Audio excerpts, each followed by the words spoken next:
Assalamualaikum warahmatullahi wabarakatuh.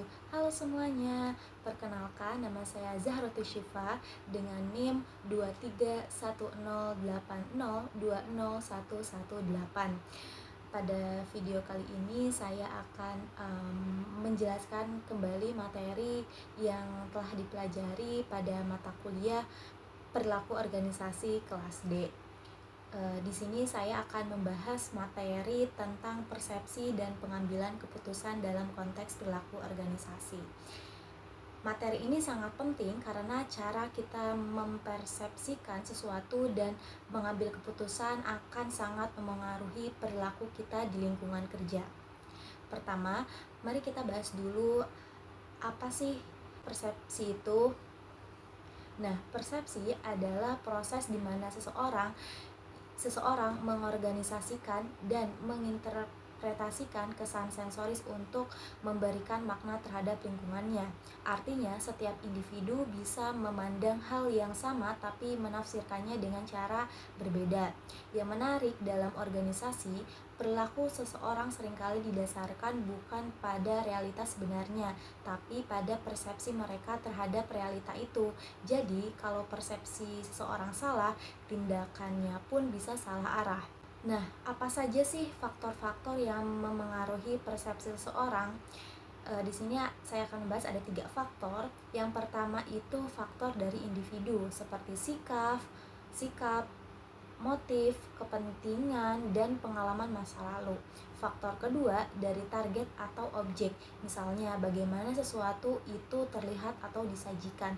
Yang ketiga ada faktor dari situasi, seperti waktu, kondisi kerja, atau lingkungan sosial. Gabungan ketiga faktor ini menentukan bagaimana seseorang menafsirkan sesuatu di sekitarnya. Selanjutnya kita bahas teori atribusi. Teori ini menjelaskan bagaimana seseorang menentukan apakah perilaku orang lain disebabkan oleh faktor internal atau eksternal. Ada 3 hal yang jadi pertimbangannya. Yang pertama itu ada kekhususan. Apakah perilaku ini muncul di semua situasi atau hanya di situasi tertentu? Yang kedua, konsensus. Apakah orang lain juga bereaksi sama dalam kondisi serupa? Yang ketiga, itu konsistensi. Apakah perilaku itu muncul berulang dari waktu ke waktu? Dari sini kita bisa menilai apakah perilaku seseorang disebabkan oleh kepribadiannya atau oleh situasi yang sedang dihadapinya. Tapi, dalam menilai perilaku orang lain, kita sering terjebak pada 2 kesalahan umum. Pertama, kesalahan hubungan fundamental, yaitu kecenderungan untuk menilai bahwa tindakan seseorang lebih disebabkan oleh sifat pribadinya, padahal mungkin dipengaruhi oleh situasi. Misalnya, kalau seseorang datang terlambat, kita langsung pikir dia malas, padahal bisa jadi karena ada kemacetan. Kedua, bias pemikiran diri sendiri atau self-serving bias. Ini terjadi ketika kita cenderung menyalahkan faktor luar atas kegagalan kita, tapi menganggap keberhasilan kita karena kemampuan diri sendiri. Dalam kehidupan sehari-hari, otak kita juga sering menggunakan jalan pintas dalam menilai orang lain agar cepat mengambil keputusan. Beberapa di antaranya yaitu persepsi selektif. Kita hanya memperhatikan hal yang sesuai dengan keinginan atau keyakinan kita. Terus ada efek halo, yaitu ketika satu sifat positif seseorang membuat kita menilai keseluruhannya baik. Terus ada efek kontras, kita menilai sesuatu berdasarkan perbandingan dengan hal sebelumnya. Dan stereotip, yaitu menilai seseorang yang berdasarkan kelompoknya, bukan dirinya. Nah, di dunia kerja, jalan pintas ini juga sering terjadi. Contohnya, dalam wawancara kerja, pewawancara bisa terpengaruh oleh kesan pertama. Dalam ekspektasi kinerja, atasan bisa menilai karyawan berdasarkan asumsi awal, dan dalam evaluasi kinerja, penilaian bisa bias karena faktor suka atau tidak suka. Makanya penting banget bagi organisasi untuk memilih sistem penilaian yang objektif. Sekarang kita masuk ke hubungan antara persepsi dan pengambilan keputusan. Dalam organisasi, keputusan bisa diambil dengan beberapa cara. Yang pertama, rational decision making. yaitu menggunakan langkah-langkah logis dan data yang jelas.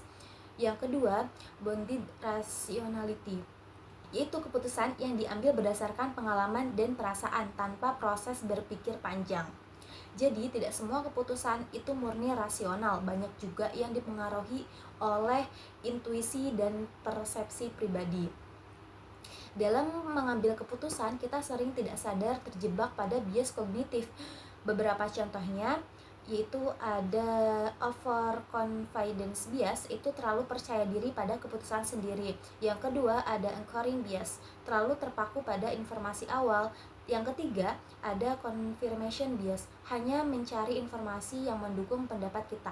Yang keempat availability bias, menilai sesuatu berdasarkan informasi yang mudah diingat.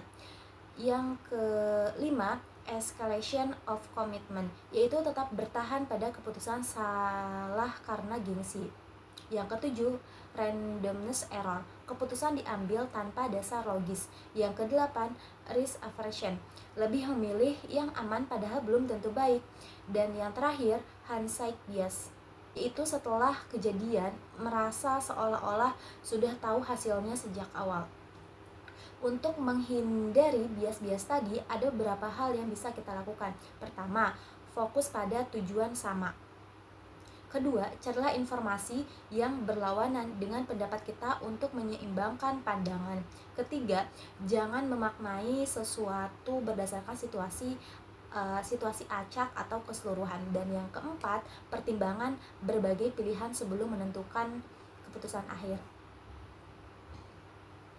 Ada beberapa faktor yang memengaruhi bagaimana seorang mengambil keputusan. Dari sisi perbedaan individu, ada pengaruh kepribadian, gender, kemampuan mental, dan juga latar budaya. Sementara dari sisi organisasi, keputusan bisa dibatasi oleh sistem evaluasi, sistem imbalan, peraturan, waktu yang terbatas, dan pengalaman masa lalu.